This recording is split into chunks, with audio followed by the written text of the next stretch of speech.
मैं मुख्य आचार्य आर के सोनवानी आप सभी को जय मसीह की। आज की ऑनलाइन रविवारी आराधना परमेश्वर पिता, परमेश्वर पुत्र और पवित्र आत्मा के नाम से प्रारंभ करते हैं। आमीन और आमीन। आज की रविवारी आराधना हम प्रारंभ करते हैं एक छोटी प्रार्थना के साथ में, और प्रार्थना में अगुवाई करेंगे मिस्टर नारायण केवर्स।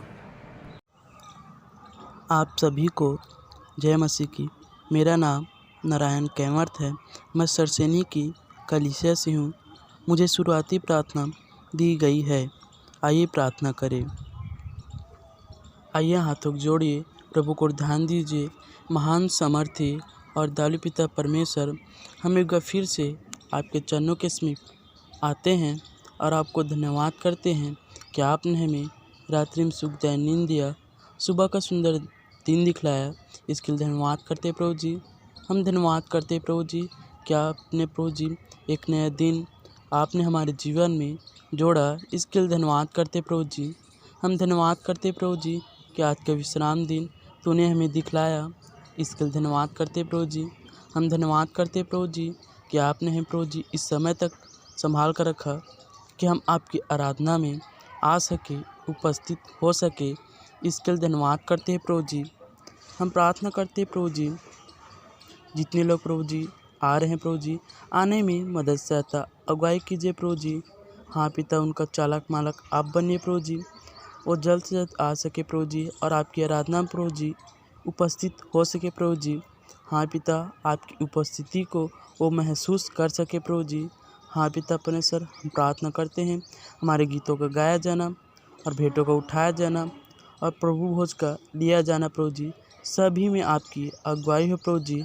हाँ प्रभु जी, आगे से आराधना को तेरे दाहिने हाथ में सौंपते हुए इस छोटी सी प्रार्थना प्रभु यीशु मसीह के नाम से मांगते हैं। आमीन। परमेश्वर की महिमा में हम कुछ गीत गा लेंगे, और पहला गीत गाएंगे स्तुति के गीत से 263 नंबर, पवित्र अति पवित्र स्थान में ले चल प्रभु।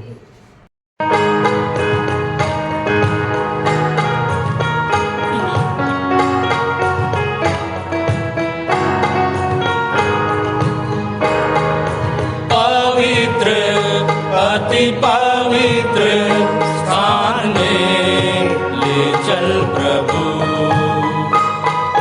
मुझको तू अपने लहू से धो दे मेरे प्रभु। तेरे सामने झुकते हैं, सजदा हम करते हैं। तेरे सामने झुकते हैं, सजदा हम करते हैं। आत्मा और सच्चाई से आराधना करते हैं। आत्मा और सच्चाई से आराधना करते हैं। पवित्र अति पवित्र स्थान में ले चल प्रभु।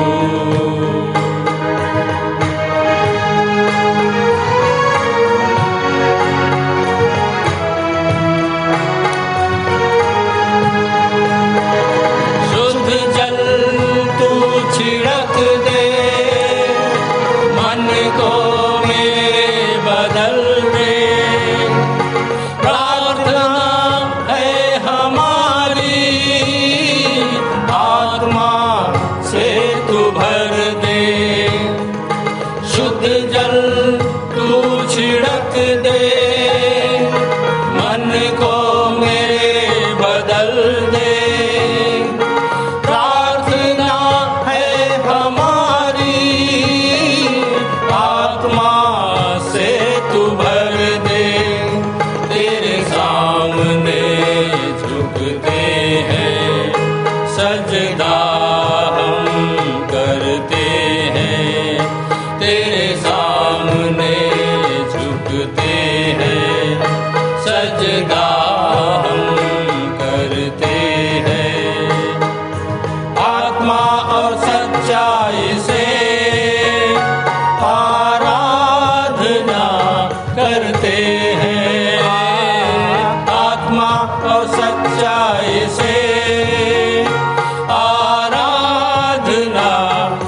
उतना करीब पाऊं, जितना मैं तुझको चाहूं उतना ही आशीष पाऊं, जितना मैं तुझको जानूं उतना करीब पाऊं, जितना मैं तुझको चाहूं उतना ही आशीष पाऊं। तेरे सामने झुकते हैं, सजदा हम करते हैं, तेरे सामने झुकते हैं, सजदा हम करते हैं। आत्मा और सच्चाई से आराधना करते हैं, आत्मा और सच्चाई से आराधना करते हैं। पवित्र अति पवित्र स्थान में ले चल प्रभु, मुझको तू अपने लहू से धो दे मेरे प्रभु। तेरे सामने झुकते हैं, सजदा हम करते हैं, तेरे सामने झुकते हैं, सजदा हम करते हैं।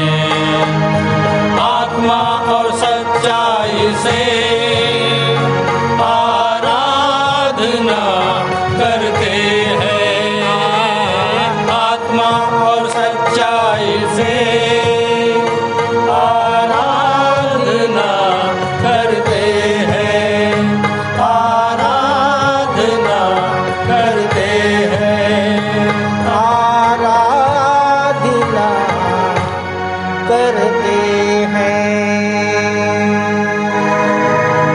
दूसरा गीत गा लेंगे हमन गाना गाबू से 48 नंबर, आए हम आए प्रभु जी शांति तेरी पाने।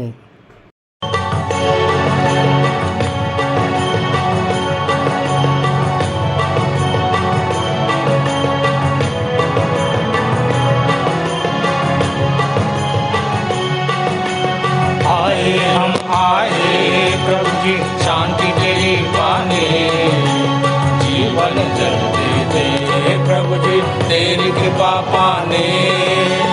आए हम आए प्रभु जी शांति तेरी पाने, जीवन जल दे प्रभु जी तेरी कृपा पाने।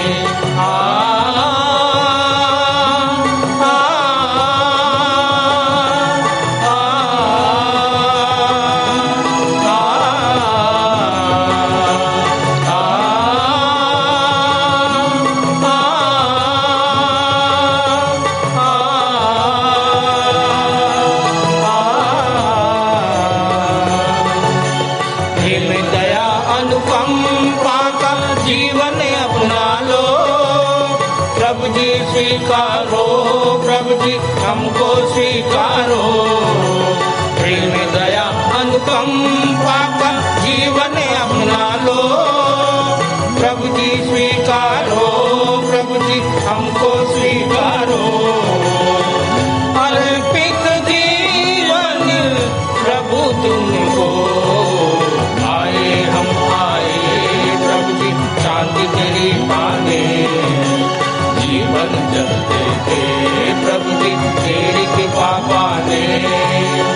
आए हम आए प्रभु जी शांति तेरी पाने, जीवन जलते थे प्रभु जी तेरी कृपा पाने।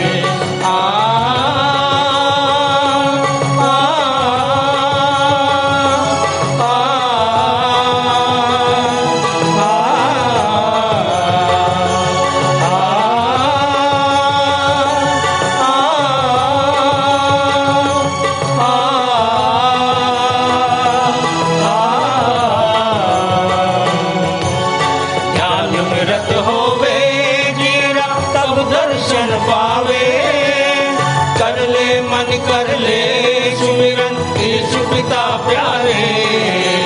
ध्यान में रत होवे जीरा तब दर्शन पावे। कर ले मन कर ले सुमिरन यीशु पिता प्यारे। करते नमन हम सांझ सुबह आए हम आए प्रभु जी शांति तेरी पाने। जीवन जलते दे प्रभु जी तेरी कृपा पाने। आए हम आए प्रभु जी शांति तेरी पाने। जीवन जलते दे प्रभु जी तेरी कृपा पाने।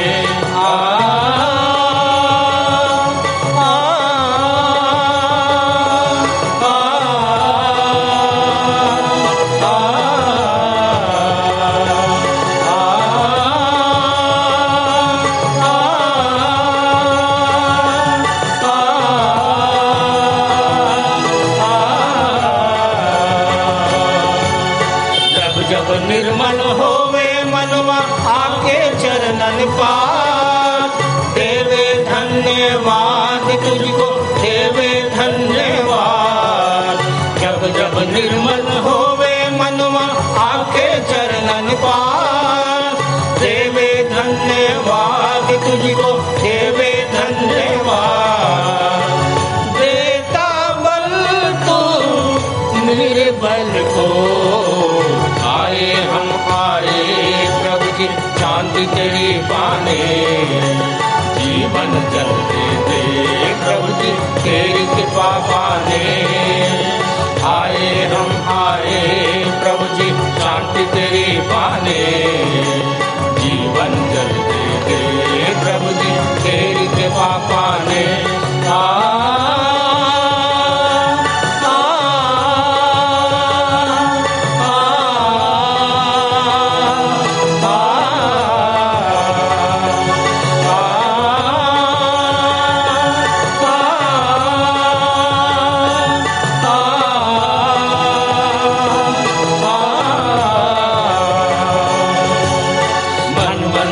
प्रभु आन बसो और दूर करो अंधकार। चिंता गम की आंधी हमको डराए बारंबार। मन मंदिर प्रभु आन बसो और दूर करो अंधकार। चिंता गम की आंधी हमको डराए बारंबार। कर दो निर्मल पापिन को। आए हम आए प्रभु जी शांति तेरी पाने। जीवन जलते दे प्रभु जी तेरी कृपा पाने। आए हम आए प्रभु जी शांति तेरी पाने। जीवन जलते दे प्रभु जी तेरी कृपा पाने।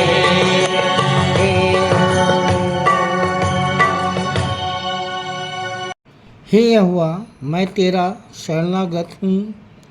मेरी आशा कभी टूटने ना पाए। तू तो धर्मी है, मुझे छुड़ा और मेरा उद्धार कर। मेरी ओर कान लगा और मेरा उद्धार कर।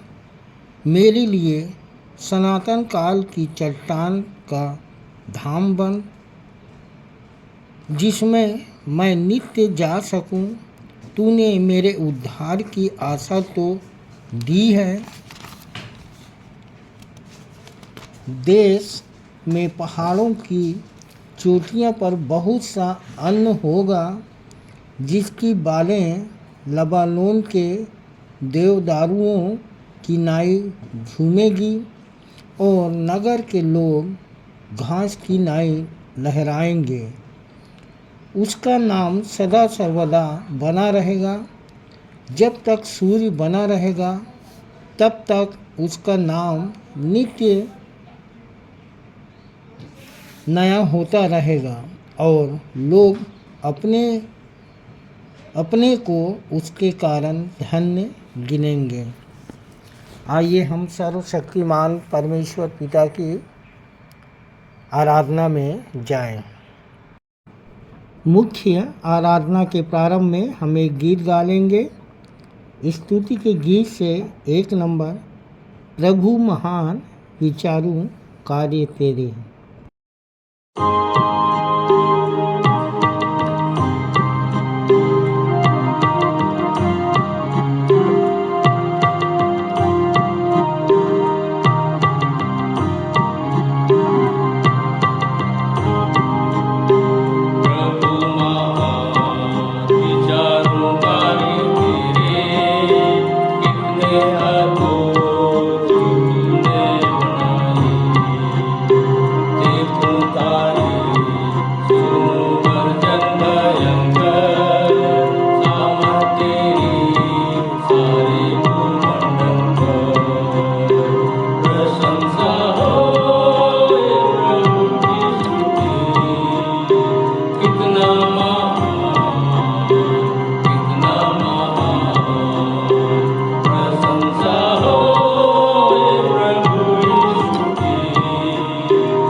उत्तरवादी की रीति से पढ़ने के लिए हम सब निकाल लेंगे। मरकुस रचित सुसमाचार 10 अध्याय 17 से 45 पद तक पढ़ेंगे और पढ़ने में अगुवाई करेंगी कुमारी सरिता खांडे और उत्तर देंगी कुमारी संगीता खांडे। आप सबको जय मसीह की। मेरा नाम सरिता खांडे है। मैं ग्राम सोनादुला से हूँ। मैं सर्वप्रथम परमेश्वर पिता का धन्यवाद करती हूँ और हमारे मंदिर के अगुओं का, जिन्होंने मुझे उत्तरवादी पाठ पढ़ने का अवसर दिया। आप सबको जय मसीह की। मेरा नाम संगीता कुमारी खांडे, मैं ग्राम सोनादुला से हूँ। मैं सर्वप्रथम परमेश्वर पिता का धन्यवाद करती हूँ और अपने मंदिर के अगुओं का, जिन्होंने हमें उत्तरवादी पाठ पढ़ने के लिए अवसर दिया। तो आइए उत्तरवादी पाठ पढ़ने के लिए निकाल लेते हैं। मरकुस रचित सुसमाचार 10 अध्याय 17 से 45 पद तक पढ़ लेंगे, जो पाया जाता है पृष्ठ क्रमांक 67 में। पहला पद मैं पढ़ूंगी, दूसरा पद आप सब संगीता बहन के साथ पढ़ लेंगे। और जब वह यात्रा पर जाने को था तो एक मनुष्य दौड़ता हुआ उसके पास आया और घुटने टेक कर उससे पूछने लगा, हे उत्तम गुरु, तू भला है, अनंत जीवन का अधिकारी होने के लिए मैं क्या करूं? यीशु ने उनसे कहा, तू मुझे उत्तम क्यों कहता है? परमेश्वर के अतिरिक्त कोई उत्तम नहीं। तू आज्ञाओं को तो जानता है, हत्या न करना, व्यभिचार न करना, चोरी न करना, झूठी साक्षी न देना, छल न करना, अपने पिता और माता का आदर करना। उसने उससे कहा, हे गुरु, मैं बचपन से ही इन सब बातों का पालन करता आया हूँ। उसे देखकर यीशु को प्यार आया और उसने कहा, तुझ में अब भी एक बात की कमी है। जा, जो कुछ तेरा है उसे बेचकर गरीबों में बांट दे और तुझे स्वर्ग में धन मिलेगा और आकर मेरे पीछे चल। यह वचन सुनकर उसका मुंह मलिन हो गया और वह दुखी होकर वहां से चला गया, क्योंकि वह बहुत धनी था। यीशु ने चारों ओर देखकर अपने चेलों से कहा, धनवान के लिए परमेश्वर के राज्य में प्रवेश करना कितना कठिन है। चेले उसके शब्द से चकित हुए, परंतु यीशु ने उनसे फिर कहा, हे बच्चों, परमेश्वर के राज्य में प्रवेश करना कैसा कठिन है। परमेश्वर के राज्य में किसी धनवान का प्रवेश करने की अपेक्षा ऊंट का एक सुई के नाके में से निकल जाना अधिक सरल है। वे अधिक विस्मित होकर पूछने लगे, तब किसका उद्धार हो सकता है? यीशु ने उनकी ओर देखकर कहा, मनुष्यों के लिए यह असंभव है, परंतु परमेश्वर के लिए नहीं, क्योंकि परमेश्वर के लिए सब कुछ संभव है।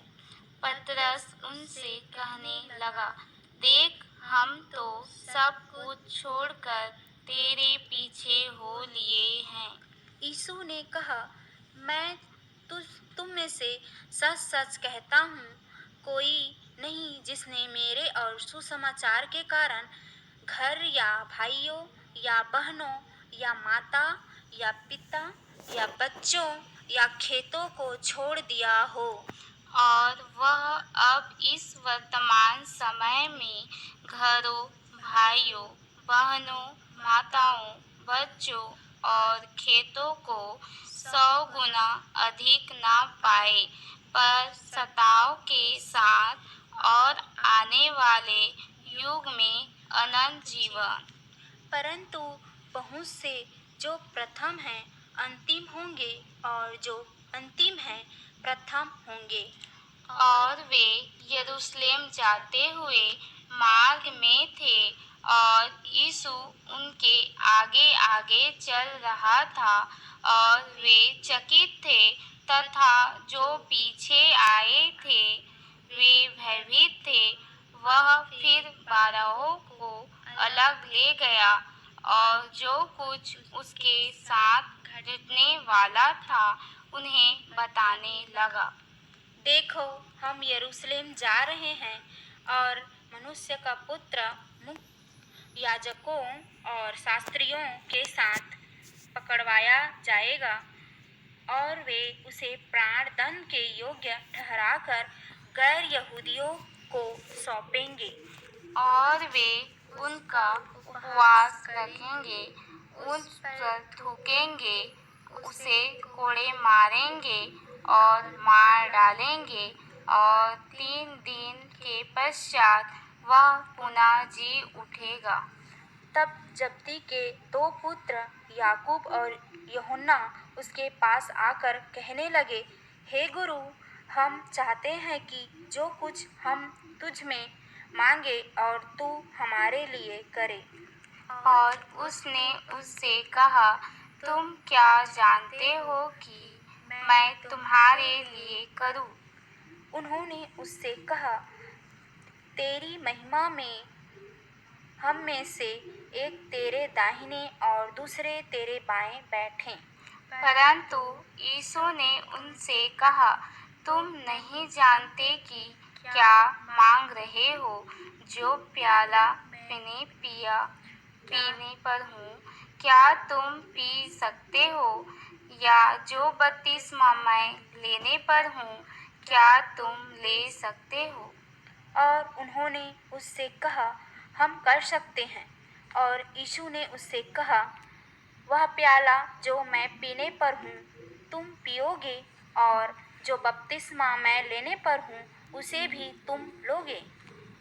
परंतु अपने दाहिने या बाएं बैठाना मेरा काम नहीं, यह उन्हीं के लिए है जिसके लिए तैयार किया गया है। यह सुनकर 10 चेले याकूब और यूहन्ना पर क्रुद्ध हो गया। अतः यीशु ने उसको पास बुलाकर उससे कहा, तुम जानते हो कि जो गैर यहूदियों के अधिकारी समझे जाते हैं वे उन पर प्रभुत्व करते हैं, और उनमें जो बड़े हैं उन पर अधिकार जताते हैं। परंतु तुम में ऐसा नहीं है, वरन जो कोई तुम में बड़ा बनना चाहे वह तुम्हारा सेवक बने, और जो तुम में प्रधान होना चाहे वह सबका दास बने। अंतिम वचन हम सब एक साथ पढ़ लेंगे। क्योंकि मनुष्य का पुत्र भी अपनी सेवा कराने नहीं, वरन सेवा करने और बहुतों की फिरौतियों के मूल्य में अपना प्राण देने आया है। परमेश्वर अपने वचन के साथ हम सबको आशीष दे। आइए हम विश्वास वचन बोलें। मैं सर्वशक्तिमान पिता पर स्वर्ग और पृथ्वी के सृजनहार परमेश्वर पर विश्वास रखता हूँ।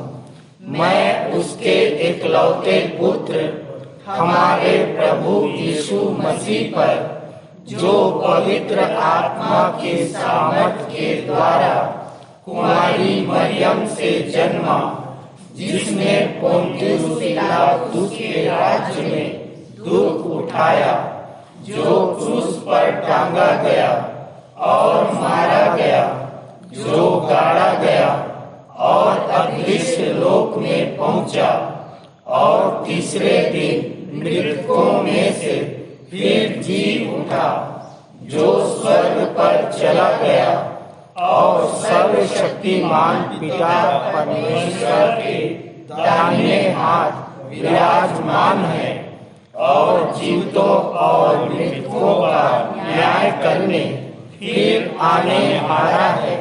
विश्वास रखता हूँ मैं पवित्र आत्मा पर, पवित्र सार्वभौमिक कलीसिया पर, संतों की संगति पर, देह के पुनरुत्थान पर, पापों की क्षमा पर और अनंत जीवन पर विश्वास रखता हूँ।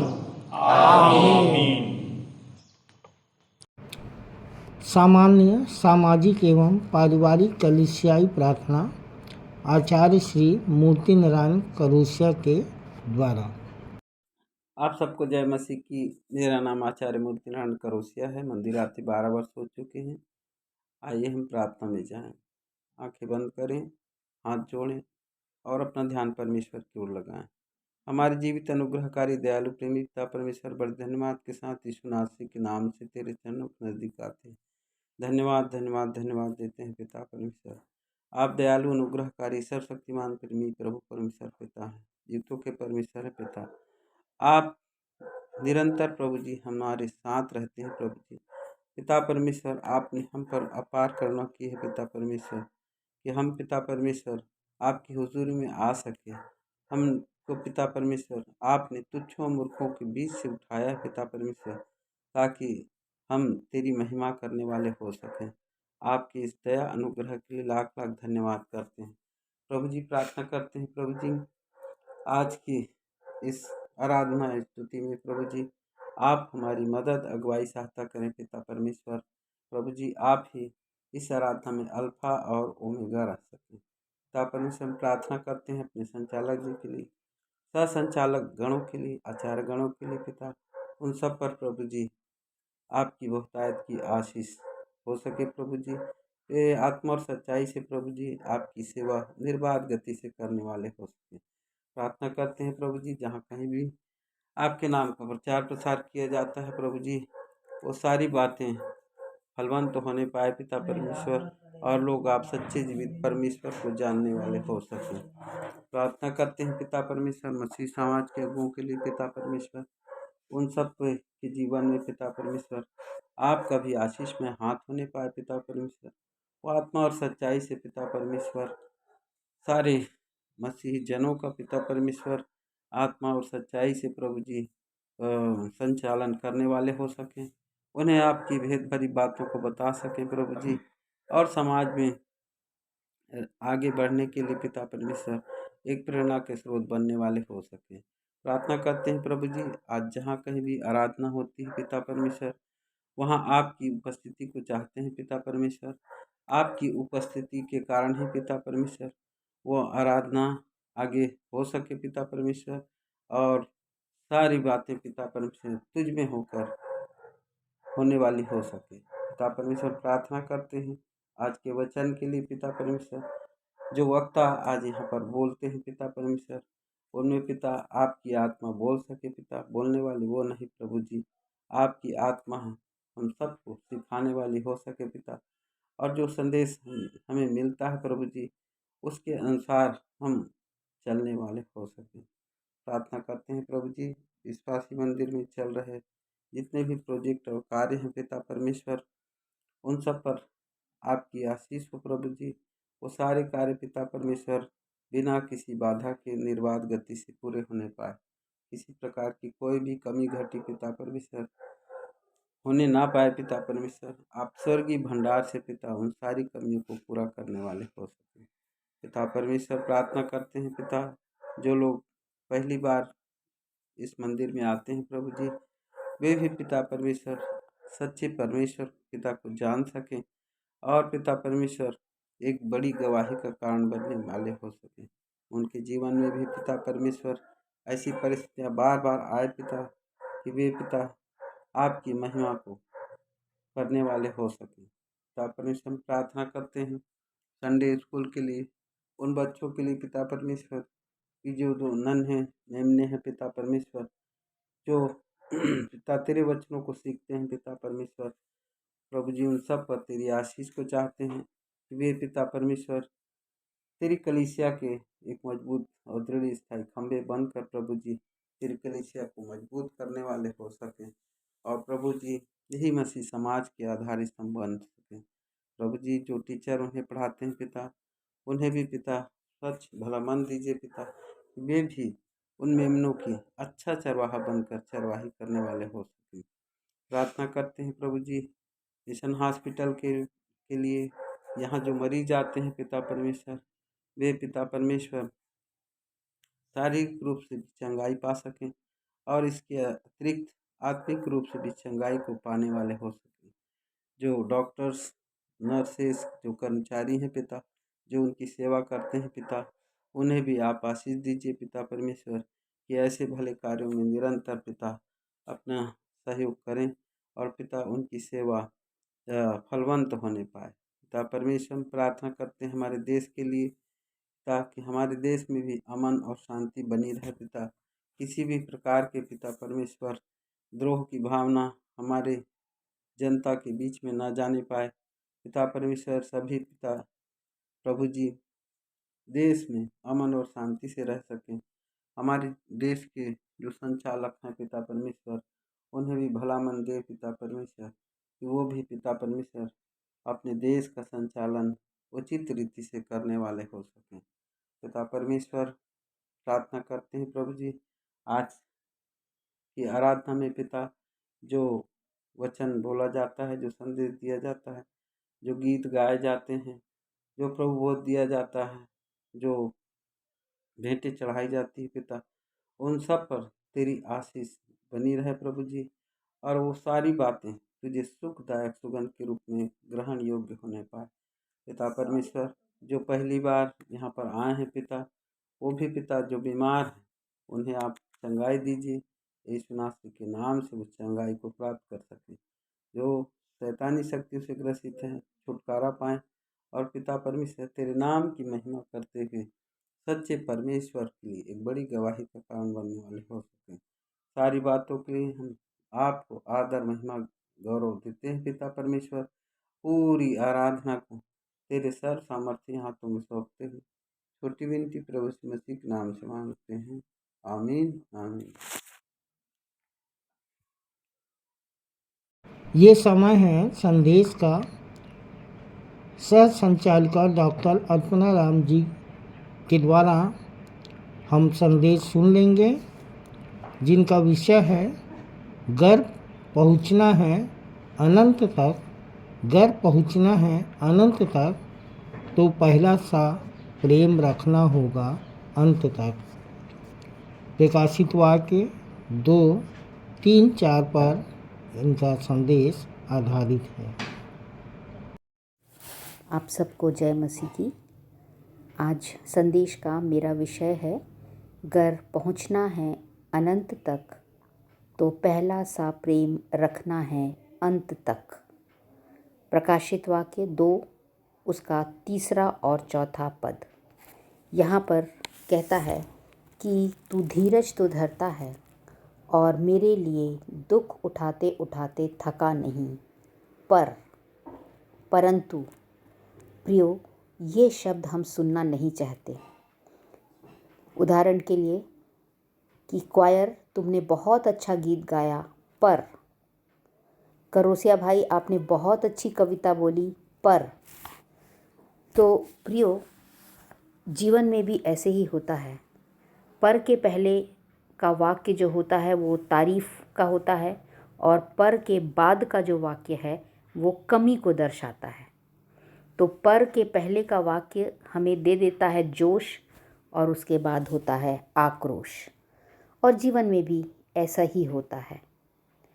जब हम नए नए प्रभु में आते हैं तो हम ज़्यादा प्रेम करते हैं, अधिक उत्साहित रहते हैं, हमारे अंदर बहुत जोश रहता है मर मिटने का, विश्वास भी बहुत अधिक होता है, काम भी बहुत आनंद से करते हैं, हर आज्ञा मानने को तैयार रहते हैं।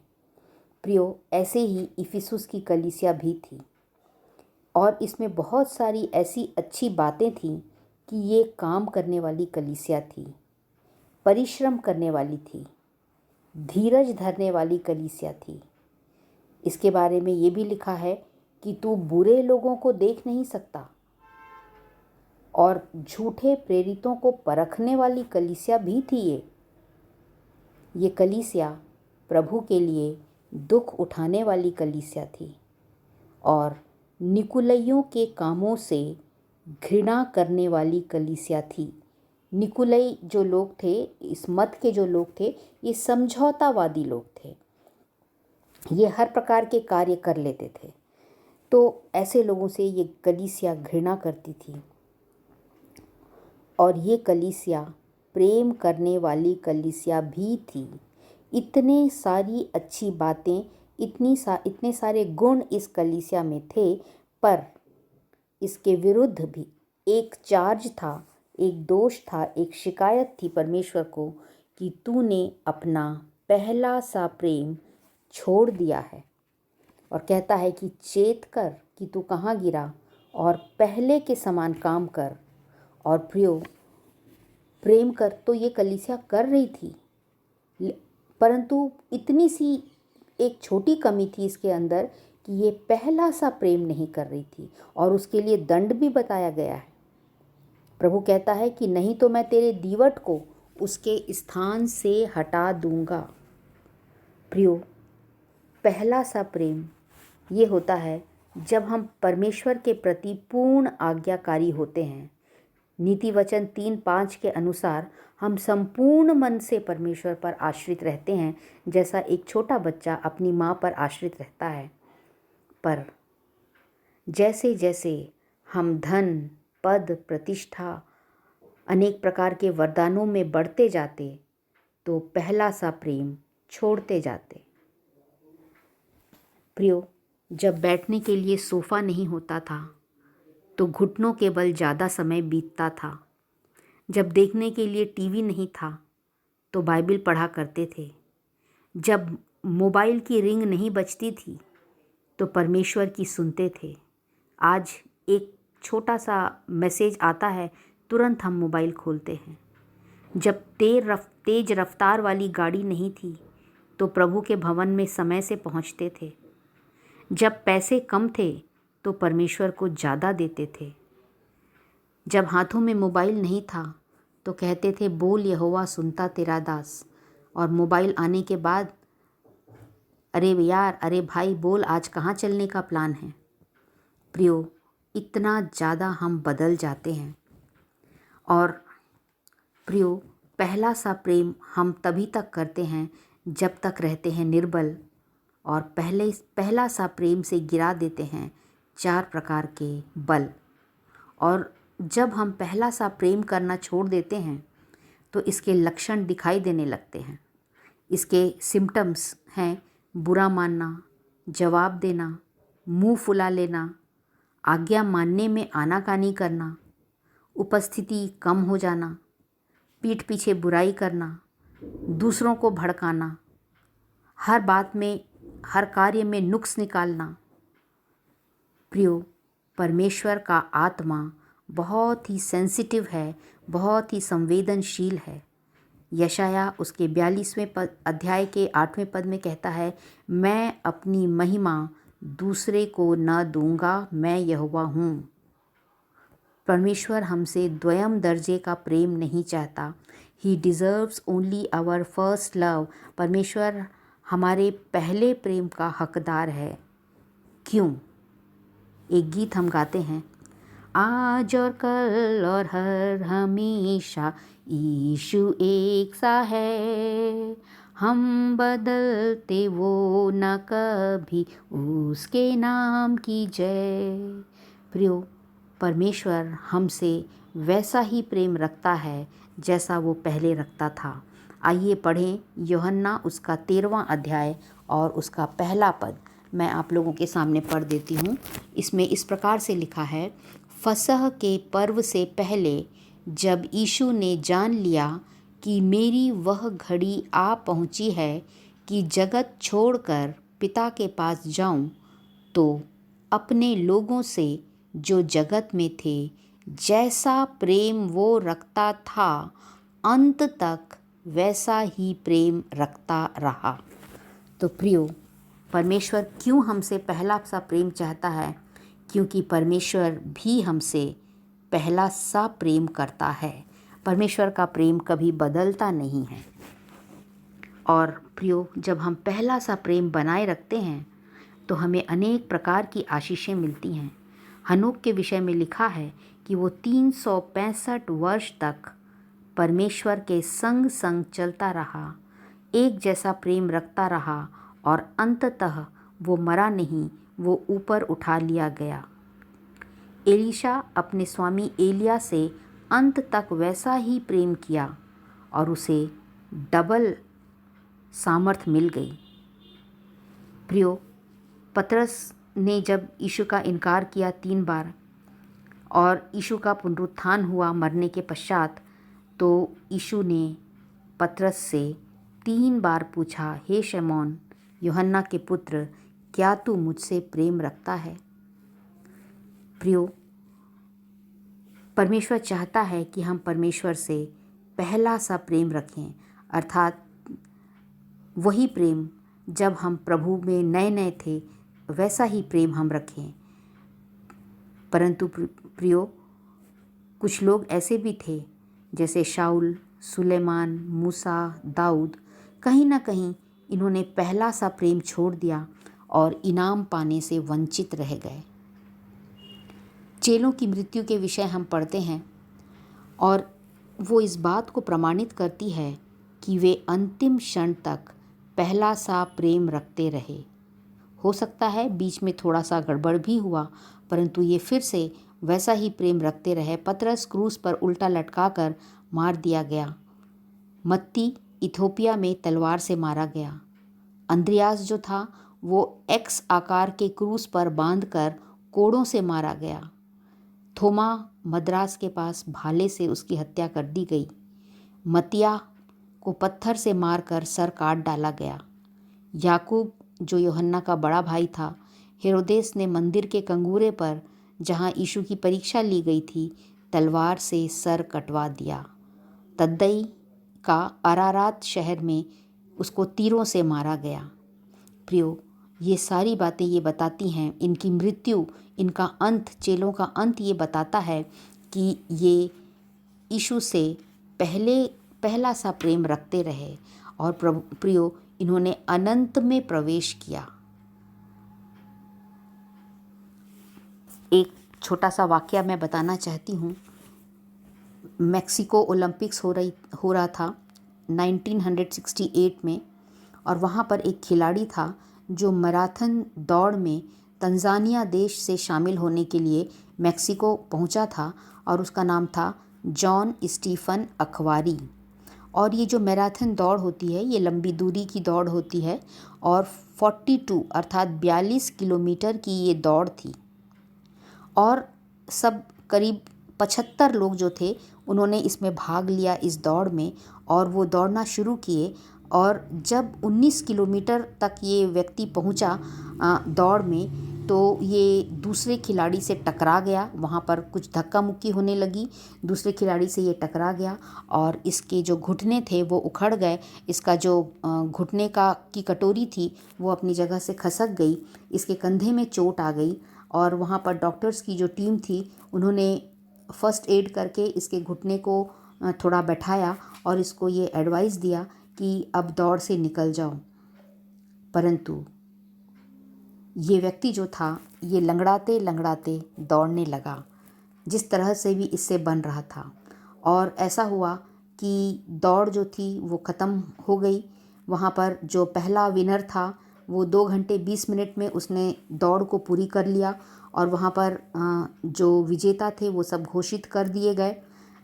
75 लोग इस दौड़ को शुरू किए थे, परंतु अंत में 57 लोग ही बचे और ये व्यक्ति जो था सबसे अंत में था। वहाँ पर इनाम वितरित कर दिया गया। जितने लोग स्टेडियम में मौजूद थे वो सब जाने लगे और अंधकार होने लगा। और तब लंगड़ाते लंगड़ाते जॉन स्टीफन अखबारी उस अंतिम लाइन तक वो पहुंचता है। और जैसे ही वो पहुंचा, वो 1 घंटे लेट पहुंचा था। 2 घंटे 20 मिनट में जो विनर था वो पहुंचा और ये 3 घंटे 25 मिनट में पहुंचा। और जैसे ही ये पहुंचा तो जो टीवी के लोग थे और जो प्रेस के लोग थे वो सब इसकी तरफ अपने कैमरे घुमा दिए और इससे ये पूछा कि तुम तो सबसे आखिरी हो दौड़ में, परंतु तुम हटे क्यों नहीं दौड़ से। तो इसने बहुत अच्छा जवाब दिया कि मेरे देश ने मुझे 5000 मील दूर मेक्सिको देश में दौड़ को आरंभ करने के लिए नहीं भेजा, उन्होंने मुझे दौड़ को पूरा करने के लिए भेजा है। और प्रियो, यही एकमात्र खिलाड़ी था।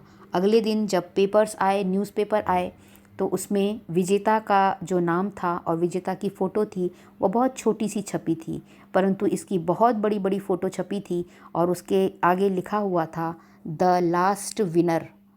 प्रियो, हमारे साथ जीवन में भी ऐसे ही होता है। जैसी भी हमारी परिस्थिति हो, हम दौड़ते ही रहें। पौलुस कहता है कि मैंने अपनी दौड़ पूरी की है। हमें भी अपनी दौड़ पूरी करना है। और कैसे पूरी करना है? पहला सा प्रेम बनाए रख के हमें दौड़ पूरी करना है और तब परमेश्वर हमें अनंत निवासों में स्थान देगा। चंद लाइनें अर्ज हैं। बेशक परमेश्वर से प्रेम रखने का दम भरते हैं हम। बेशक परमेश्वर से प्रेम रखने का दम भरते हैं हम, पर कहीं ये पहले से तो नहीं है कम। पर कहीं ये पहले से तो नहीं है कम। दूसरों पर तो दोष लगा देते हैं झट से, दूसरों पर तो दोष लगा देते हैं झट से, खुद को ही जांच लें पीछे पलट के। परमेश्वर अपने वचन पर आशीष दे। धन्यवाद। सुंदर संदेश के लिए सह संचालिका डॉक्टर अर्चना राम जी को बहुत बहुत धन्यवाद। प्रभु उन पर और उनके पूरे परिवार पर अपनी आशीष बनाए रखे। प्रभु भोज विधि का संचालन करने आ रही हैं आचार्य डॉक्टर शीतला सूर्यवंशी। आप सबको जय मसीह की। मेरा नाम आचार्य डॉक्टर शीतला सूर्यवंशी है और प्रभु में आए 15 वर्ष हो गए। मैं सर्वप्रथम परमेश्वर पिता का धन्यवाद करती हूँ कि आज प्रभु भोज संचालन का अवसर मुझे मिला है और अपने अगुओं का भी धन्यवाद करती हूँ कि संचालन का अवसर देते हैं। आज सच में हमारे लिए विशेष और महत्वपूर्ण दिन है कि हम प्रभु की मेज में शामिल होने पाते हैं और उस दाख रस और रोटी जो यीशु मसीह के लहू और मांस का प्रतीक है हम ग्रहण करने पाते हैं। इससे पहले कि हम प्रभु भोज में जाएं, कुछ वचन मैं आपके सामने रखना चाहती हूँ जो पाया जाता है यूहन्ना 6 उसका 48 से 59 तक, जो इस प्रकार से है।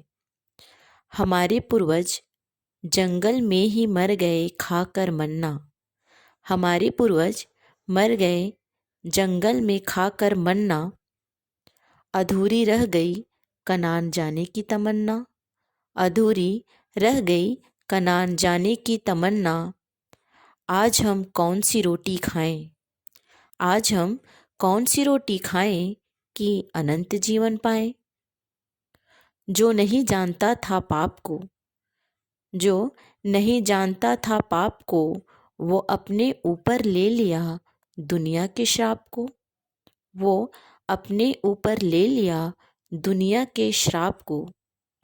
उसका प्रेम नहीं है मामूली, उसका प्रेम नहीं है मामूली अर्थात अल्प कम, वो हमारे गुनाहों के लिए चढ़ा है सूली, वो हमारे गुनाहों के लिए चढ़ा है सूली।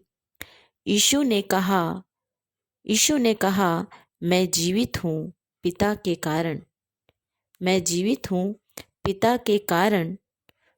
जो बना रहता है मुझ में वह नहीं है साधारण, वह नहीं है साधारण, क्योंकि पिता का दर्द बयां कर रहा है ये दाख रस और रोटी, क्योंकि पिता का दर्द बयां कर रहा है ये दाख रस और रोटी। हमें परोसा है उसका लहू और बोटी, हमें परोसा है अपने पुत्र का लहू और बोटी। जो मेरा मांस खाता है, यीशु कहता है जो मेरा मांस खाता है उसे खिलाऊंगा और जो मेरा लहू पीता है उसे पिलाऊंगा। जो मेरा मांस खाता है उसे खिलाऊंगा और जो मेरा लहू पीता है उसे पिलाऊंगा। मैं तुमसे सच सच कहता हूँ, मैं तुमसे सच सच कहता हूँ, उसे अंतिम दिन जिला उठाऊंगा, उसे अंतिम दिन जिला उठाऊंगा। परमेश्वर इस छोटे से वचन के बोले जाने पर हम सबको आशीष दे। आमीन। प्रभु भोज विधि का सुंदर संचालन एवं प्रभु भोज विधि का महत्व बताने के लिए आचार्य डॉक्टर शीतला सूर्यवंशी और उनके पूरे परिवार को प्रभु आशीष दे। आइए अपनी अपनी भेंटों एवं धन्यवादी भेंटों को देने के द्वारा परमेश्वर की महिमा करेंगे और इस समय हम गीत गा लेंगे। स्तुति के गीत से 89 नंबर होगी आशीषों की बारिश। तत्पश्चात भेंट की प्रार्थना करने में अगुवाई करेंगे आचार्य श्री राजकुमार निषाद।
सबको जय मसीह की।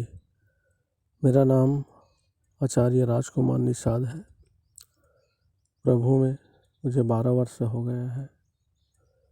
कारण मेरी बेटी को शैतानी शक्ति लगी हुई थी और यहाँ के गुरु मंत्र के पर्चा और प्रार्थना से अस्वस्थ भले चंगे हैं और जैसे मैं बचा हूँ वैसे बचाने का प्रयास करता हूँ। आइए हम प्रार्थना करेंगे। अपनों मनों को तैयार कर हाथों को जोड़िए। धन्यवाद धन्यवाद धन्यवाद पिता परमेश्वर, आज के पवित्र दिन में तूने हमें संभाला, बचाया और आपके सुरक्षित गंतव्य तक पहुंचाया। प्रभु इसके लिए हृदय धन्यवाद करते हैं। धन्यवाद करते हैं पूरे संचालक मंडल के लिए। प्रभु जी धन्यवाद करते हैं आपके प्रेम करुणा दया के लिए पिता, जो तूने हमें संभाला है। पिताजी हम प्रार्थना निवेदन करते हैं, आप ही से प्राप्त समस्त आशीषों का छोटा सा अंश आपके नज़दीक लाए हैं। प्रभु इसके दयापूर्वक ग्रहण कर लीजिए। और पिता परमेश्वर जिन छोटे बड़े हाथों ने दिया है पिता परमेश्वर, उसे भी विशेष आशीष को चाहते हैं पिताजी। और परमेश्वर पिता हम निवेदन प्रार्थना करते हैं, और जो हम अपने पास रख छोड़ा है उसे भी तेरे विशेष आशीष को चाहते हैं। और जो तेरे पास आशीष आपने दी है पिता, उन्हें भी पिता परमेश्वर आपके धर्म राज्य में खर्चा करने के कार्य में काम आ सके पिता। ऐसे हम तुझसे निवेदन प्रार्थना करते हैं। और जिन्होंने विशेष भेंटें चढ़ाई हैं उन पर भी तेरे विशेष आशीष को चाहते हैं। उन हर एक पर तेरी विशेष आशीष को चाहते हैं। हर एक को ज्ञान और बुद्धि समझ के आत्मा दीजिए। और जिसने अपने मनों को भी लाया है, मनों से निवेदन प्रार्थना किया है, उनको मनों को भी तैयार कर खुदावन। ऐसे मनों से बुद्धि दे कि वो आपके आत्मा के चला चल सके और तेरे डर भय में होकर तेरी आशीष को पा सके। ऐसे सद्बुद्धि देना पिता परमेश्वर। जिन्होंने अपने विशेष भेंटें चढ़ाई है उन पर तेरे विशेष आशीष को चाहते हैं। काम धंधों पर, रोजी रोजगार पर, खेती बाड़ियों पर तेरे विशेष आशीष को चाहते हैं प्रभु जी। पिता परमेश्वर में मानसिक मौद्रिकता से बचाइए। हम आपको जीवित, पवित्र और भावता हुआ बलिदान करके चढ़ाने वाले हो सके। पिताजी, विशेष आराधना को आपके पवित्र हाथों में सौंपते हुए छोटी विनती उद्धारकर्ता प्रभु यीशु मसीह के नाम से मांगते हैं, आमीन। मैं मुख्य आचार्य R.K. सोनवानी आप सभी को जय मसीह की। आप लोगों को सूचना से अवगत करा दूं, हमारी रविवारी आराधना ऑनलाइन और ऑफलाइन दोनों चलती है। समय का विशेष ध्यान दें, प्रातः 10 बजे से दोपहर 12:30 बजे तक। जिनको आराधना में जिम्मेदारी दी जाती है उनको ऑनलाइन और ऑफलाइन दोनों में बोलना है। ऑनलाइन के लिए अपना ऑडियो बनाकर शुक्रवार शाम तक अवश्य ही मुझको भेज देवे।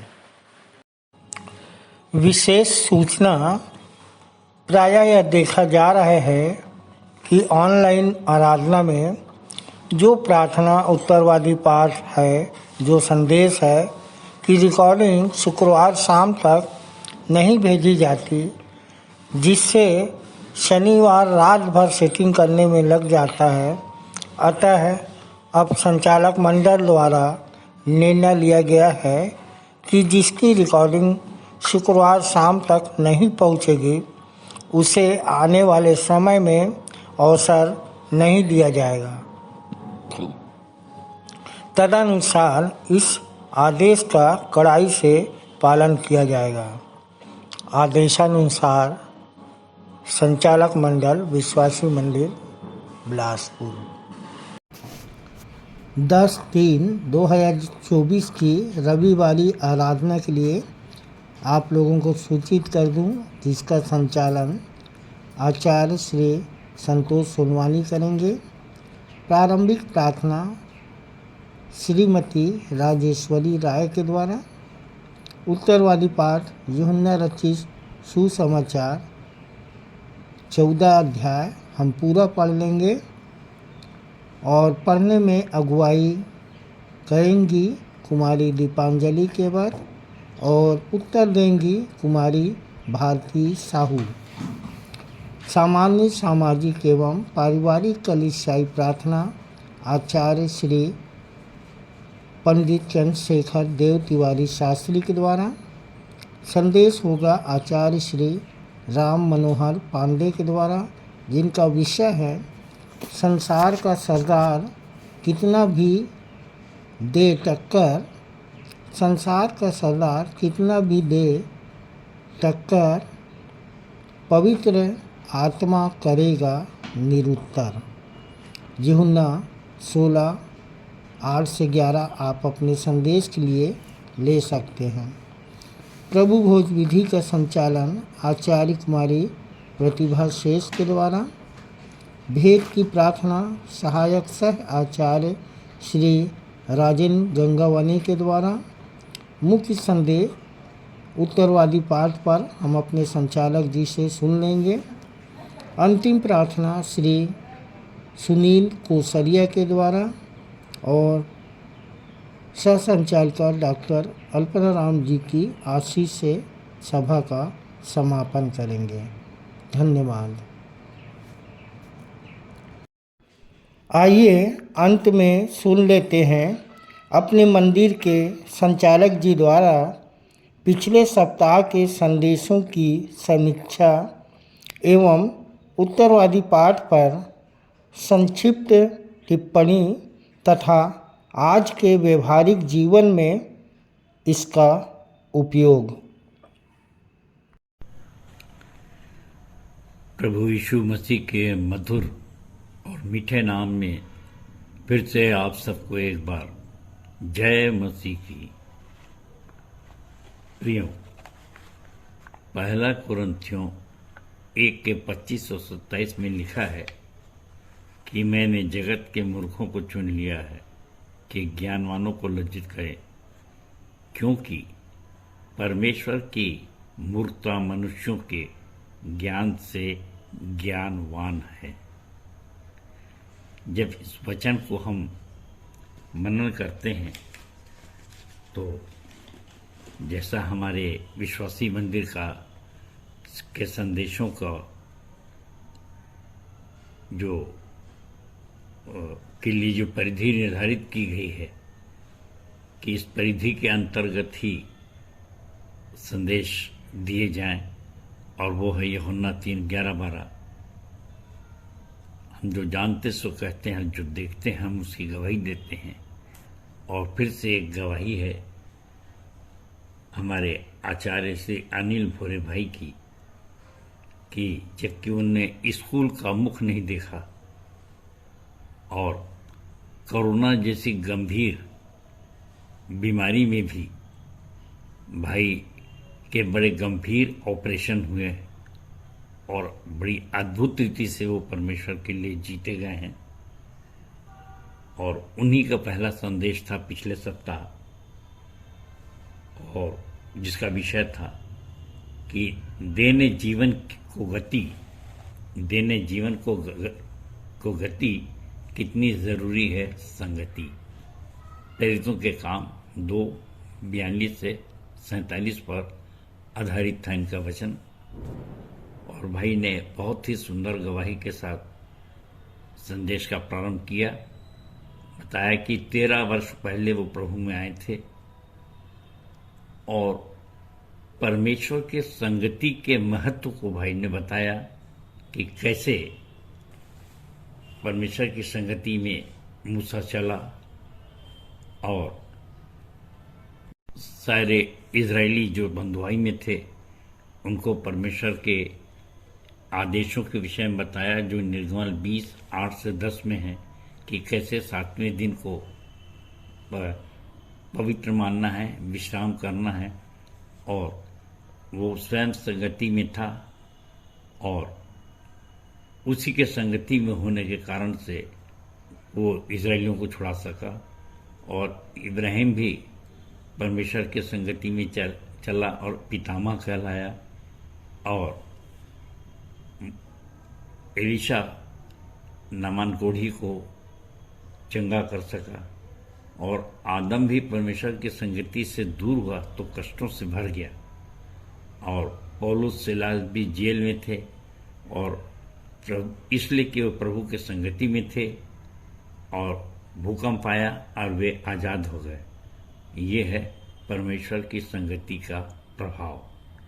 और भाई ने बहुत ही सुंदर एक कविता लिखी कि आज परमेश्वर से इंसान के रिश्ते हो गए हैं इतने लूज।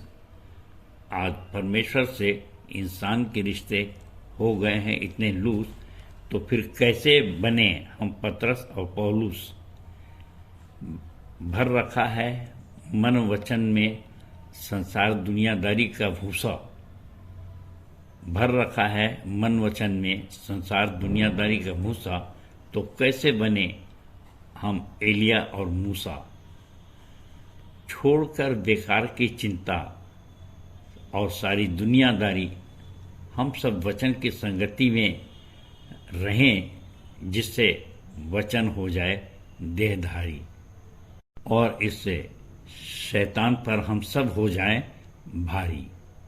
सो हमको भी प्रेरितों के काम 2:42 के अनुसार, और वे प्रेरितों से शिक्षा पाने और संगति रखने में और रोटी तोड़ने में और प्रार्थना करने में लौलीन रहे। सो आपस की संगति में हमको भी बने रहना है, जिससे कि हम भी बहुत सी शक्तियों को प्राप्त कर सकें। सो भाई को, आचार्य अनिल भोरे को, उनके सुंदर संदेश के लिए बहुत बहुत धन्यवाद।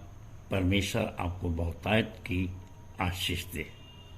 और इसके पश्चात हमारी बहन आचार्य श्रीमती प्रियतना कुर्रे ने प्रभु भोज का संचालन किया।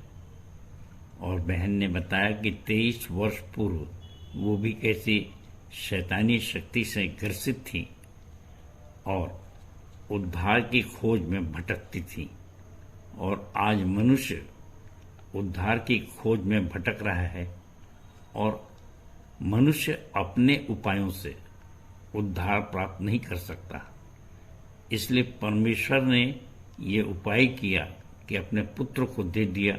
वो मारा गया, गाड़ा गया और तीसरे दिन मृतकों में से जी उठा। और जो जितने उस पर विश्वास करते थे वे उद्धार पाते थे। हम भी उस पर विश्वास करके उद्धार पा सकते हैं। बहन ने पहला कुरिन्थियों 11:23 से 26 प्रभु भोज के संचालन के संबंध में जो पौलुस ने कहा कि मुझे ये बात प्रभु से पहुंची, अब मैंने तुम्हें भी पहुंचा दी, पूरा समझाया और सुंदर प्रार्थना की। सो बहन को उनके सुंदर संदेश के लिए परमेश्वर बहुतायत की आशीष दे। धन्यवाद।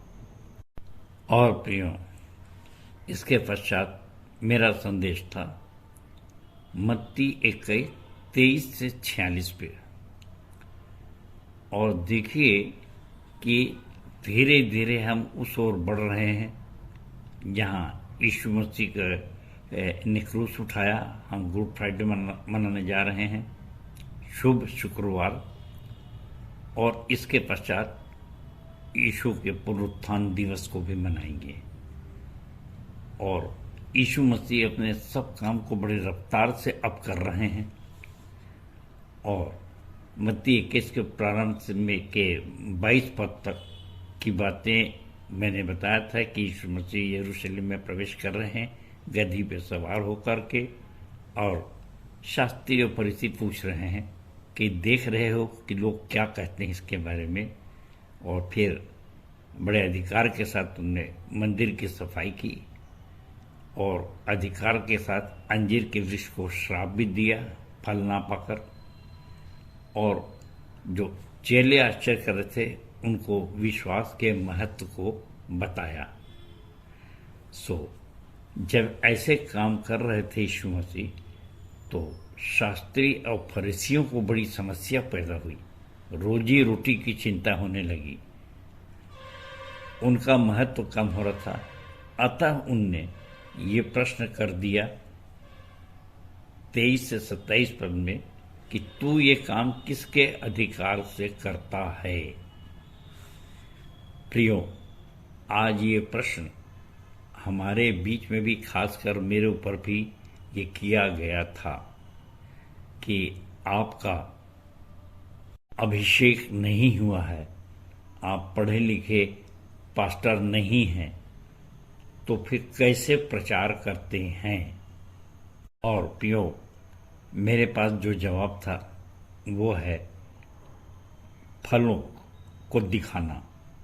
और मेरा जो जवाब है वो आप हैं कि आप यदि विश्वासी मंदिर के फल हैं तो इसके आगे कोई उत्तर मैं नहीं देना चाहता। और यही चीज़ यीशु मसीह ने भी चाहा। अंजीर के वृक्ष को पहले श्राप दिया तो इसलिए दिया कि उसमें फल नहीं लगे थे, 19वां पद। और इसके बाद 43वें पद में यीशु मसीह ने कहा कि परमेश्वर का राज्य तुम शास्त्री फरीसियों से ले लिया जाएगा और एक ऐसी जाति को जो फल लाए दे दिया जाएगा। और विश्वासी मंदिर और आप इसका प्रत्यक्ष उदाहरण हैं। सो यीशु मसीह ने मत्ती 7:15-16 में कहा कि उनके फलों से तुम उनको पहचान लोगे। सो मुझको और कुछ दिखाने की, बोलने की आवश्यकता नहीं है। और इसलिए किसी भी तर्क में न फंसे। और यहाँ पर भी यीशु मसीह ने ऐसा ही किया, प्रश्न पर प्रश्न दाग दिया और कहा यूहन्ना का बपतिस्मा कहाँ से था। और वे फंस गए और जवाब नहीं दे पाए। सो प्रियो, तीसरा मेरा पॉइंट था स्वर्ग का राज्य, परमेश्वर का राज्य। और जैसे कि यीशु मसीह ने 43वें पद में कहा, परमेश्वर का राज्य तुमसे लेकर ऐसी जाति को दे दिया जाएगा जो फल लाए।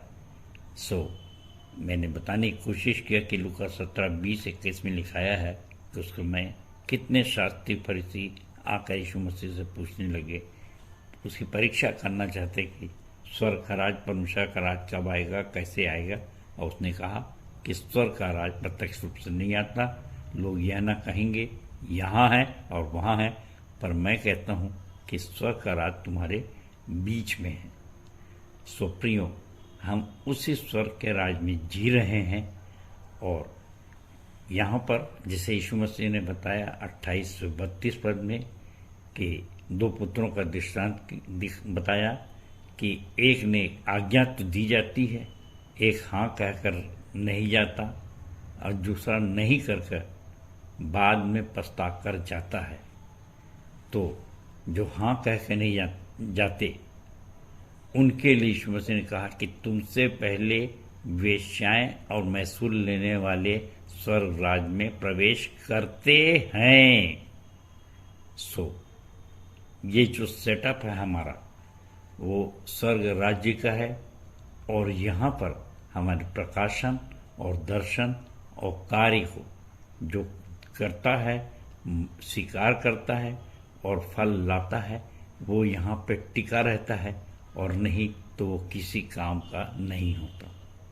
खासकर विश्वासी मंदिर के लिए उसकी कोई भी उपयोगिता नहीं है। इसलिए प्रियो, बड़ी जिंदा दिली से मैं कहता हूँ कि हम परमेश्वर के पुत्र हैं।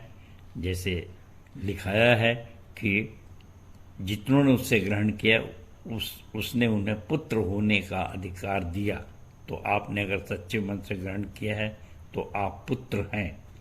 परंतु अब पुत्रों की हत्या ना करें, और इसके लिए यीशु मसीह ने समझाया 33 से 41 पद में कि एक दाख की बारी का स्वामी था और उसने कुछ लोगों को ठेका में दिया अपनी बारी कि उसके लिए, और जब फल चाहा तो पहले तो उसने उनके दासों को मार डाला और फिर उसने पुत्र को भेजा, उसको भी मार डाला।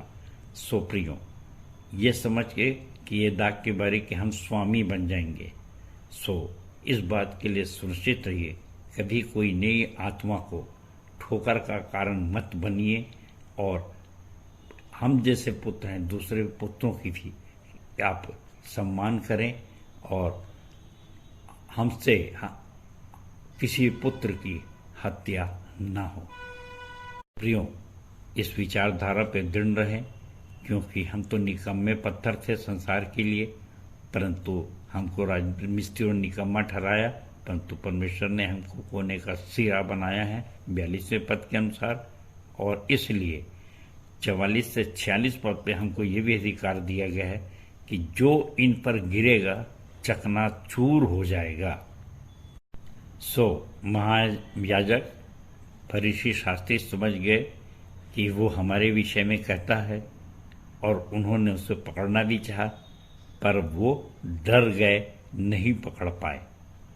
सो परमेश्वर हमारी रक्षा करता है और जो कुछ भी हम कहते हैं उसे दिखाते हैं। सो बड़ी जिंदा दिली से परमेश्वर के राज्य के लिए आत्माएं जीतें और किसी भी अनहोनी की चिंता ना करें। सो परमेश्वर आपको बहुतायत की आशीष दे, अपने स्वर्ग राज्य में निरंतर बनाए रखे, जीवन की पुस्तक से आपका नाम कभी न काटे। तो परमेश्वर अपने वचन के कहे जाने पर आशीष दे। धन्यवाद। और इसके पश्चात है आज का उत्तरवादी पाठ, जो है मरकुस 10:17 से 45। आइए दूसरे भाग में इस पर मनन करें। धन्यवाद। प्रभु यीशु मसीह के मधुर मीठे नाम में फिर से एक बार आप सबको जय मसीह की। प्रियो, हम अपने संदेश के दूसरे भाग में हैं और आज का उत्तरवादी पाठ है मरकुस 10:17 से 45। सो प्रियो, मैं 17 से 25 तक इस वचन को पढ़ रहा हूँ। और जब वह निकलकर मार्ग में जाता था तो एक मनुष्य उसके पास दौड़ता हुआ आया और उसके आगे घुटने टेक कर उससे पूछा, हे उत्तम गुरु, अनंत जीवन का अधिकारी होने के लिए मैं क्या करूं? यीशु ने उससे कहा, तू मुझे उत्तम क्यों कहता है? कोई उत्तम नहीं, केवल एक, अर्थात परमेश्वर। तू आज्ञाओं को तो जानता है, हत्या न करना, व्यभिचार न करना, चोरी न करना, झूठी गवाही न देना, छल न करना, अपने पिता और अपनी माता का आदर करना। उसने उससे कहा, हे गुरु, इन सब आज्ञा को मैं लड़कपन से मानता आया हूं।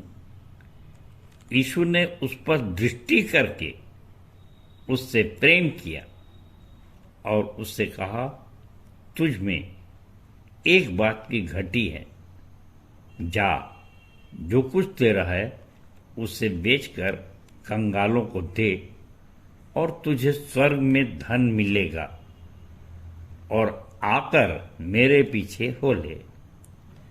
इस बात से उसके चेहरे पर उदासी छा गई और वो शोक करता हुआ चला गया, क्योंकि वह बहुत धनी था। क्यों?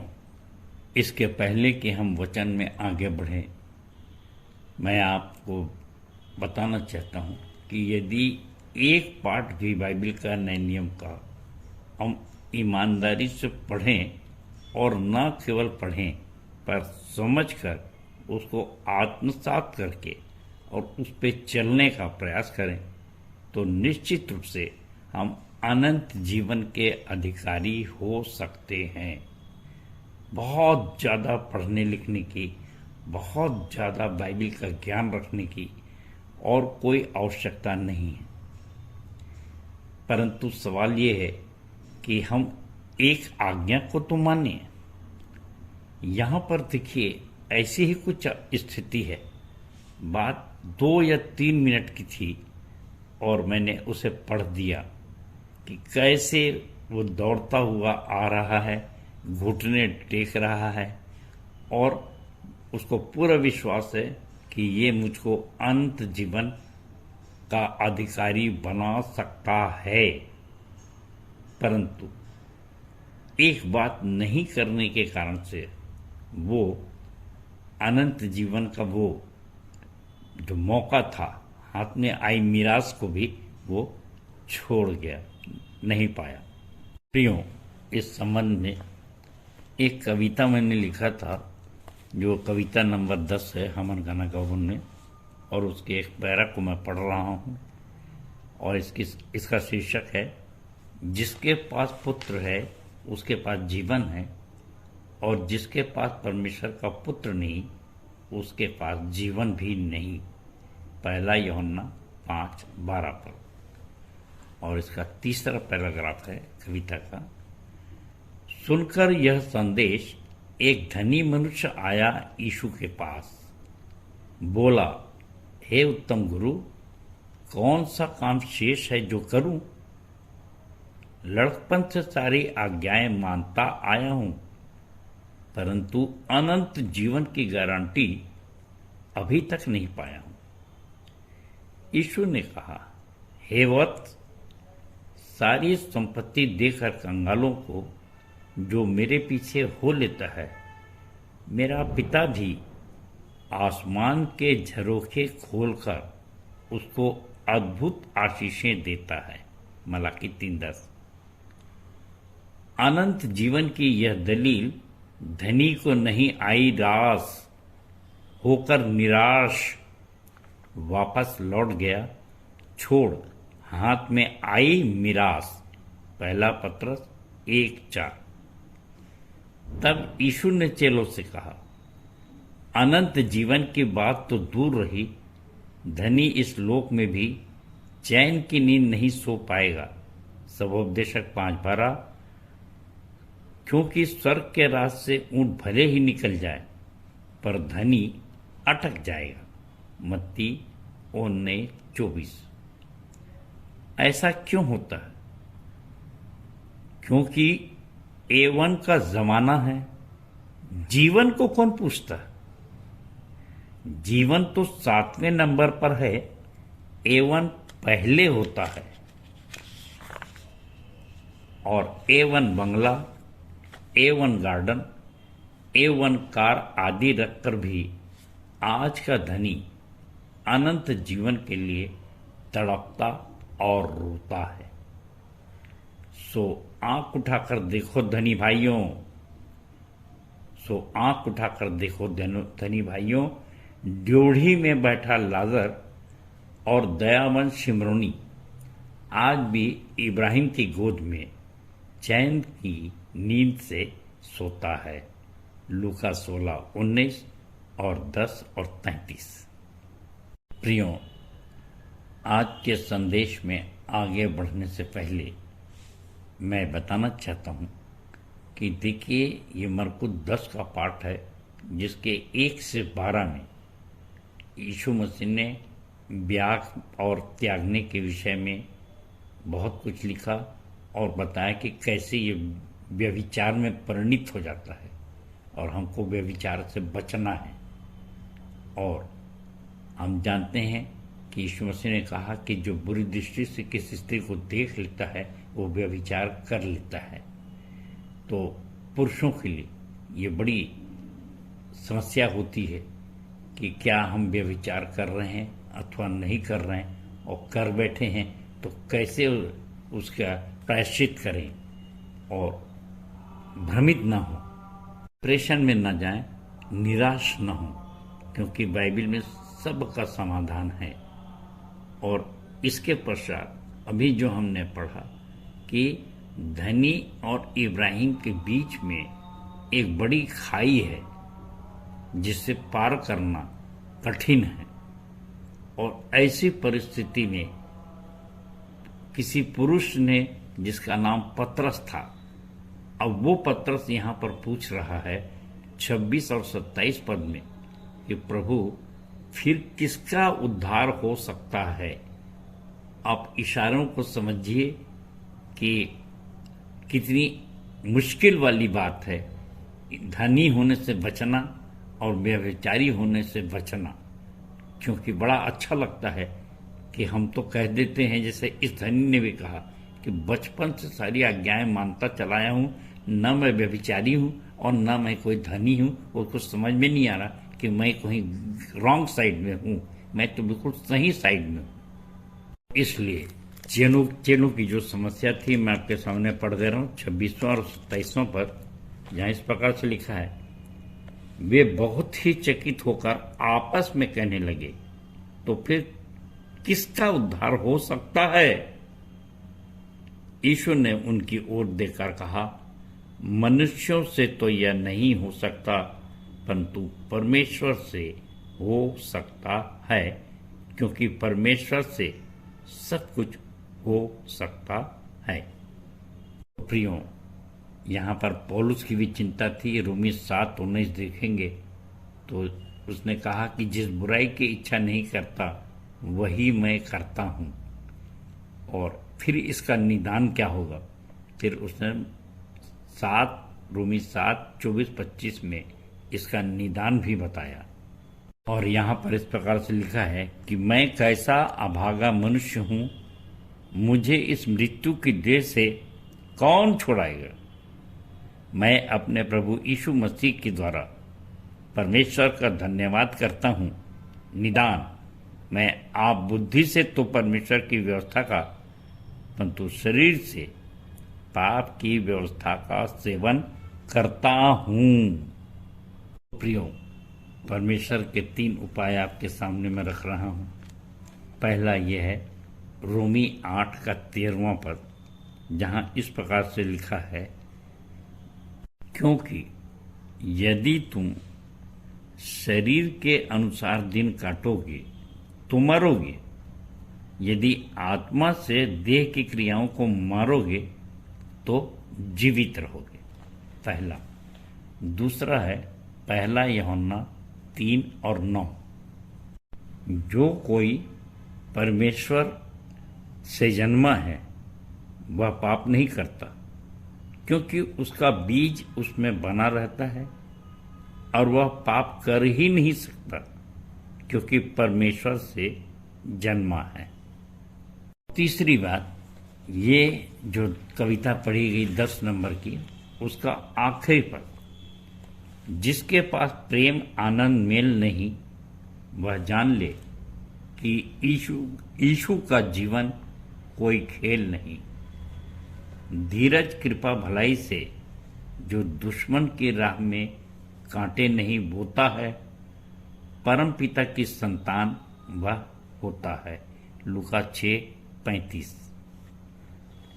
सो विश्वास नम्रता संयम से जो पड़ोसी के लिए पड़ोसी से प्रेम के लिए अपने प्राण को खोता है, उसी के पास पुत्र और उसी के पास जीवन होता है। पहला यूहन्ना 5:12। सो प्रियो, इसी पाठ में मरकुस 10 का 13 से 16 में यीशु मसीह ने स्वर्ग के राज्य के बारे में बताया कि कैसे माताएं बच्चों को लेकर आई थी। यीशु मसीह ने कहा, छोटे बालकों को मेरे पास आने दो, उन्हें मना मत करो, कि स्वर्ग का राज्य ऐसों ही का है। सो हमको बालकों की तरह बनना है, शुद्ध साफ होना है, भोले। और इस संबंध में पतरस ने फिर से एक प्रश्न दागा और उसने कहा, सब कुछ छोड़कर हम तो तेरे पीछे हो लिए हैं। और यीशु मसीह ने कहा कि जो सब कुछ छोड़कर मेरे पीछे हो लेता है, निश्चित रूप से वह इस लोक में 100% और परलोक में अनंत जीवन को प्राप्त करता है। तो प्रियो, अगर बालक की नाई बन करके हम सब कुछ छोड़ करके यीशु के पीछे जाते हैं तो निश्चित रूप से अनंत जीवन हमारा है। परंतु यीशु मसीह ने भी कहा कि इसीलिए जो बहुतेरे पहले हैं वे पिछले हो जाएंगे। क्यों? क्योंकि वे सब कुछ नहीं छोड़ पाते, परंतु मन की जिज्ञासा तो होती है। और इसलिए जब्दी के पुत्र याकूब और यूहन्ना उनके पास आकर कहने लगे कि गुरु, हम चाहते हैं कि हम तेरे, जब तू महिमा में आए तो हम तेरे दाहिने और बाएं बैठे। 35 से आखिरी पद तक, 35 से 45 पद तक। और जिज्ञासा मनुष्य की कैसी होती है और यीशु मसीह ने फिर क्या जवाब दिया, इसमें पद में देखें।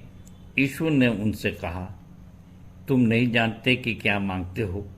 जो कटोरा मैं पीने पर हूँ क्या पी सकते हो? और जो बपतिस्मा मैं लेने पर हूँ क्या ले सकते हो? प्रियो, मैं और आप कितना कष्ट उठाए हैं, कितना कष्ट उठा सकते हैं, ये सब हमारे ऊपर अपना अपना निर्णय स्वयं लें। और मैंने भी जो प्रयास किया वो आपके सामने है। परंतु यीशु मसीह ने इसके लिए भी अंत में कहा 43 और 44 पद में, पर तुम में ऐसा नहीं है, वरन जो कोई तुम में बड़ा होना चाहे वह तुम्हारा सेवक बने, और जो कोई तुम में प्रधान होना चाहे वह सबका दास बने। क्योंकि मनुष्य का पुत्र इसलिए नहीं आया कि उसकी सेवा टहल की जाए, पर इसलिए आया कि आप सेवा टहल करें और बहुतों की छुड़ौती के लिए अपना प्राण दे।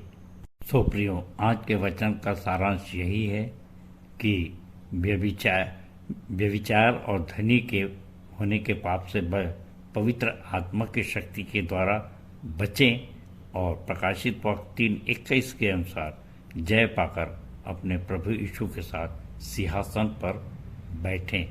परमेश्वर अपने वचन के कहे जाने पर आशीष दे। सबको जय मसीह की, जय मसीह की, और जय मसीह की। धन्यवाद। उत्तरवादी पाठ पर सुंदर सारगर्भित एवं व्यवहारिक टिप्पणी के लिए अपने संचालक जी का बहुत बहुत धन्यवाद करते हैं। तालियां। हम अपनी आराधना के अंतिम भाग में हैं। अंतिम गीत गाएंगे। हमन गाना गाबो से 41 नंबर मसीह बिना जीना बेकार है। अंतिम प्रार्थना श्री राहुल जांगले के द्वारा और प्रभु की प्रार्थना और संचालक जी की आशीष से सभा का समापन करेंगे। आइए आराधना के अंत में हम अंतिम गीत गा लेंगे जो हमन गाना गाबो से 41 नंबर मसीह बिना जीना बेकार है, वही मेरे जीवन का आधार है।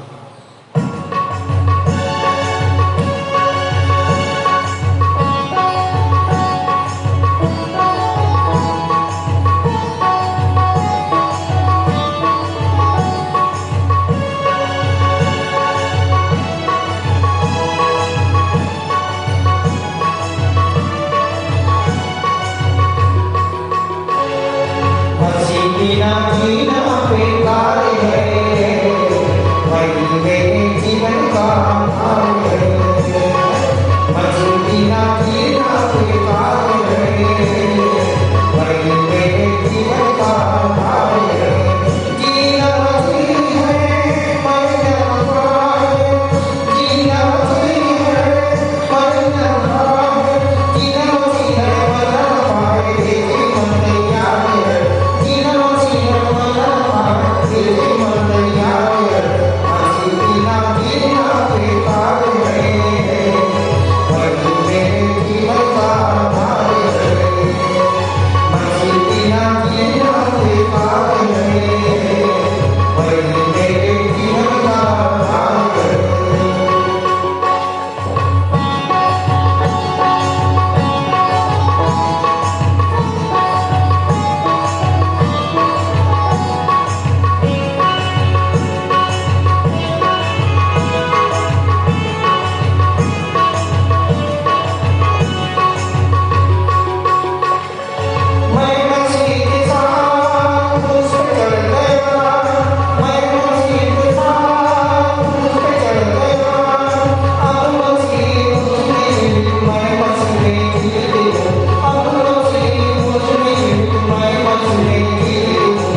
आप सबको जय मसीह की। मेरा नाम राहुल जांगड़े है और विश्वासी मंदिर आते 8 वर्ष हो गए और यही आने के द्वारा मैंने सच्चे परमात्मा प्यारे प्रभु यीशु मसीह को जाना, जो आपके अंदर और मेरे अंदर रहता है। बहुत सारी तकलीफ़ें, जीवन में समस्याएं थी, यही आने से सारी चीज़ें दूर हुई। आइए प्रार्थना करें। महान सर्वशक्तिमान अनुग्रहकारी पिता परमेश्वर, एक बार फिर से प्यारे प्रभु यीशु मसीह के नाम से आपके परम पवित्र चरणों में आते हैं। आपको धन्यवाद धन्यवाद धन्यवाद देते हैं, जिस जीवन के इस पल तक, इस मुकाम तक, इस पड़ाव तक आपने हमें संभाला। तमाम पवित्र लोगों को, नए नए लोगों को, आचार्यगणों को, हम सब विश्वासी जनों को, हमारे घर के प्रत्येक सदस्यों को आपने संभाला। जीवन के इस पल तक, इस पड़ाव तक हम आपको धन्यवाद देते हैं। सृजनहार, तालनहार, पालनहार परमेश्वर पिता, आपको धन्यवाद देते हैं प्रभु। आत्मा और सच्चाई से, दिल की गहराई से, तन मन धन से आपको धन्यवाद देते हैं। महामहिम सर्वोत्तम परमेश्वर पिता, आज की आराधना में आप अल्फा और ओमेगा रहे। आपकी उपस्थिति से हम सब आशीषित हुए पिता परमेश्वर। आपके वचनों से पिता परमेश्वर हम संतुष्ट हुए। हमारा जीवन पिता परमेश्वर आपके वचनों के अनुसार, आपके वचनों के आधार पर ही पिता परमेश्वर आगे हम बढ़ सके पिता परमेश्वर।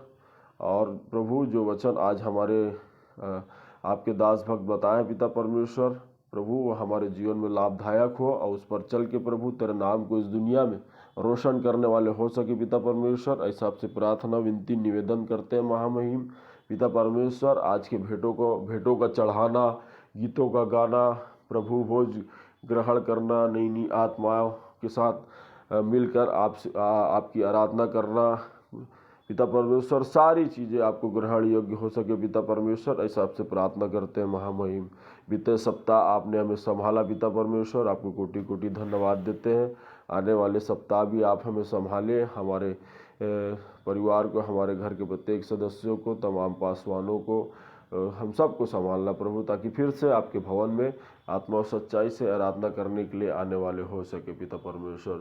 सब बातों में आपको आदर, महिमा, गौरव देते हुए पिता, जिन बातों को नहीं कह पाए उन सारी बातों को भी तेरे हाथों में सौंपते हुए बड़े धन्यवाद और विश्वास के साथ छुट्टी विनते उद्धार करता प्यारे प्रभु यीशु मसीह के परम पवित्र और प्यारे मीठे धन्य नाम से मांगते हैं, आमीन आमीन।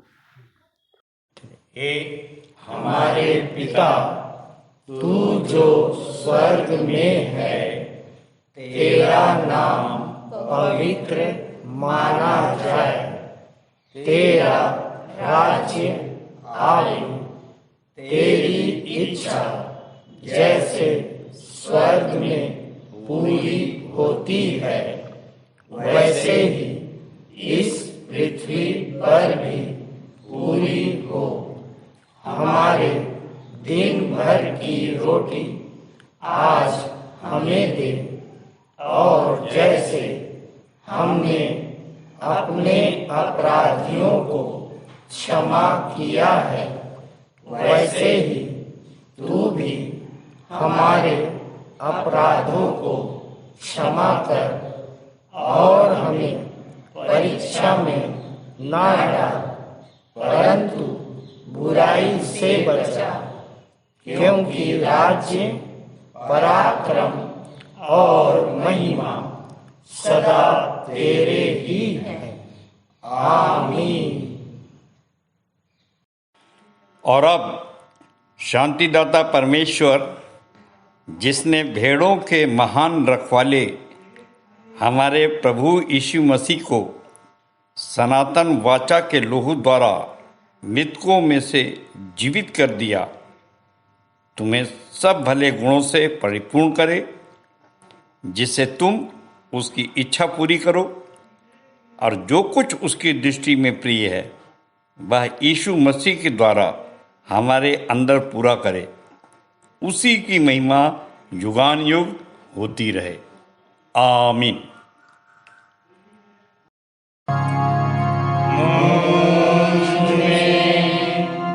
यीशु की शोभा दिखाई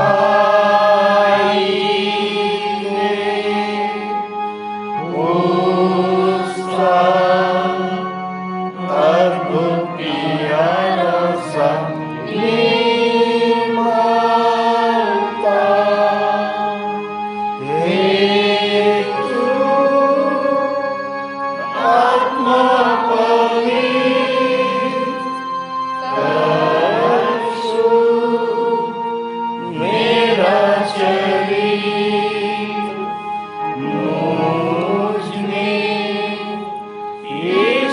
की शोभा दिखाई दे।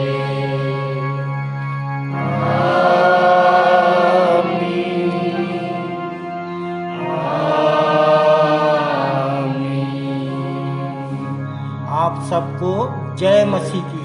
जय मसीह की।